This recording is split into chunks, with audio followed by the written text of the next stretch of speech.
And that is there he goes. the case. So, Maidstone United have dropped 2 points here this afternoon. It was going so well with Sam Bone's strike in the first half, giving them the lead.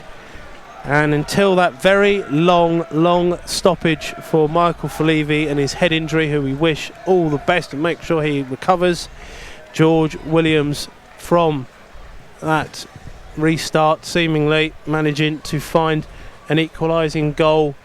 Disappointment for the Stones, Nigel. They didn't get that second goal in to kill the game off before. Everything just went on for a very long time there this afternoon. Yeah, it is a very muted atmosphere here.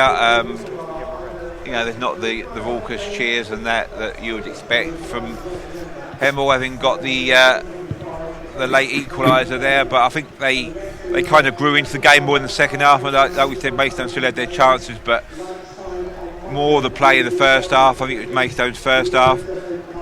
I think with Miles Judd coming on in the second half, it kind of gave them a more of attacking threat down that right hand side, and they was able to get further forward. Maidstone just sat off a little bit, just trying to wind it down a little bit, and then we took Biviskarung off. I will interrupt you quickly there, because Terrell Whitaker looks like he's been shown a red card in the aftermath of the match. He's been taken off and away by a Welling official, as referee Con is being taken away by the security staff as well. Craig Fagan certainly trying to have a chat with referee Con there. Please do continue. You mentioned about Gurung being brought on in the midfield there. Yeah, I think Bivich's natural position, isn't it, to sort of be that shield in front of the defence. But again, it just, Hemel were buoyed by that long stoppage, and although we said they showed a lot of concern, obviously, for the player that went off. They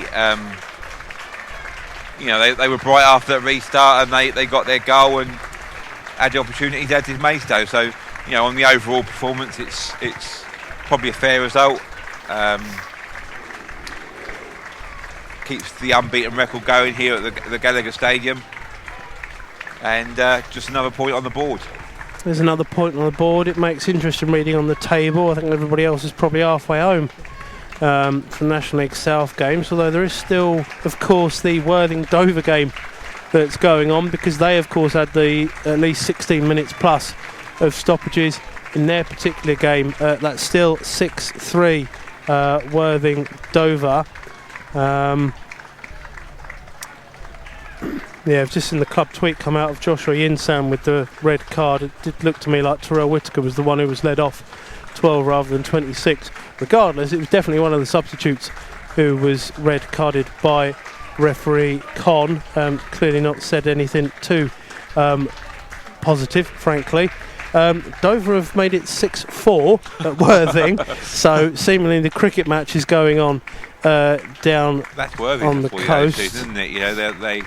That's the 120th goal that they've had in their matches so far this season. I believe that's more than anybody else. Yeah, they've conceded 8 more than us, but then they've scored 25 more than us, hence the 17 better. But great entertainers of the league. Very much so. Yeovil 10 clear of Worthing. Chelmsford up into third, taking Maidstone's spot. So again, Maidstone still in 4th spot. It's literally goal difference. Chelmsford 16 to Maidstone 7. St Albans in 5th. Bath and Hampton and Richmond, despite not playing in the league, both on 50. Braintree 47. So I mean, Maidstone still 7 points inside of the playoffs. And when you consider they've got the likes of Taunton and then Aveley to play in the next week or so. It looks like Slough have now overtaken Torquay in the league as well.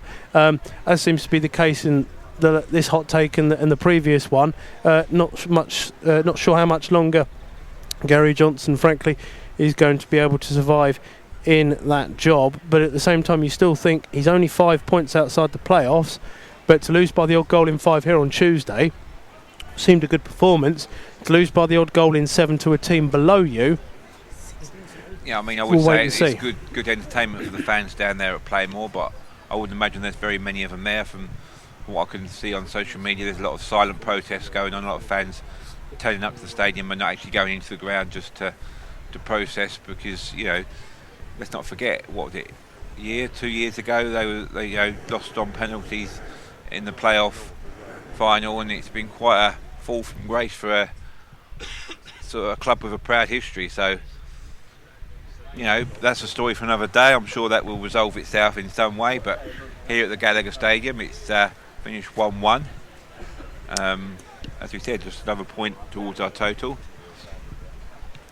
And sort of the wind taken out the sails by that late equaliser, and obviously almost just as equally Michael Falevi's injury as well. Yeah. Obviously keep an eye out on the clubs, both clubs' social medias to double check his condition. I've not seen any sort of ambulances or anything come for him yet, so I'm assuming he's still in the changing room. He's still being tended to, and hopefully that is good news that he is recovering and doing as well as he can. So yeah, disappointing for Maidstone. Sam Bone, of course, scoring another presumed deflected strike. Evening, Sam. And just disappointment, that late equaliser, just Maidstone not able to keep the ball out. But if someone had told you, Nigel, before the month started, that you'd take on Yeovil, Torquay and Hemel Hempstead and you'd have 7 points out of 9 from that collection, don't think you'd be too disappointed, would you? No, of course you wouldn't. Like George has been saying, this is the bread and butter. You take each game as it comes, and it's just another point towards that total, isn't it? Some good performances out there. I think Rush has just done what he always does. That harrying, and they didn't get their goals this time, but they did look dangerous with him and Fowl coming forward. Caused Hemel Hempstead all kinds of problems in that first half. Just that big toll big man Stormway combination. Good play in midfield. I think Jacob Barclay-Ajapon, especially at the start of that second half, had a lot of playing around the Hemel box as we looked for that second goal, and potentially making it much more of a comfortable afternoon. But it never came, and players were substituted as you would, and we just couldn't hang on. But like we said, it's not been a bad few weeks, has it really? Yeah. All things considered, as I mentioned at half-time there, Nigel, 4.5 months since we were last outside the playoffs. That was before we beat Worthing at home on the 23rd of September. In the pre-COVID season, we had just 2 match days inside the playoffs, and the title-winning season was only 3 weeks outside of the playoffs and only 12 outside the top 2. So we mentioned earlier at half-time, I mentioned it again, it doesn't matter where you finish when it comes 1st to 7th, just so long as you are out of the National League South come April, or most likely for Maidstone United, May would be the most likely time to be leaving it. Nigel Seeger, you sir will be with Adrian Sharp in a week's time at Taunton. Yep, weather permitting, as we keep saying, of course, about Taunton, whilst I will be back with Eric Ten Hog at Aveley just 48 hours after the Taunton match. Myself and Connor Kent might then be back for the Weymouth match if it isn't called off by the league in the days ahead. Thank you to my co-commentator and producer, the aforementioned Nigel Seeger, for your company this afternoon, and as always from us here on Stones Live and Stones TV. Nigel, come on you Stones.